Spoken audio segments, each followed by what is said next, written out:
কলিজাগুলোর অনেক বুদ্ধি হয়েছে, অনেক বুদ্ধি। এত ছোট্ট বয়সে সব বোঝে যে ওইখানে ওই যে খাবার মানে মিক্সড করব খাবারগুলো রাখা আছে, ওরা বুঝতে পারছে যে ওইখানে খাবার রাখা আছে।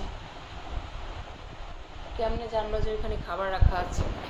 আর গাইস আরেকটা জিনিস দেখায়, ওই যে একটা ঘর জানালা তো মানে ইয়ে দেওয়া নাই, ওইখানে কোনো গ্রিল দেওয়া নেই, শুধু ইয়ে করা আছে, এই থাই দেওয়া আছে। আমি ওই ওই বক্সটা শুধু নিয়ে যেয়ে বাইরে রাখছিলাম। ওরা কেমনে জানে যে ওই পাশে রাখছি, ওই পাশ দিয়ে লাফ মারছে। আমি অনেক মারধর করে ধরে নিয়ে এসে তারপর ভাবলাম ও বাবা এখানে তো লিটার মানে রাখা আছে, ওটা নিয়ে এসে রুমে দেওয়ার সঙ্গে সঙ্গে সবাই পটি করলো, পেশাব করলো।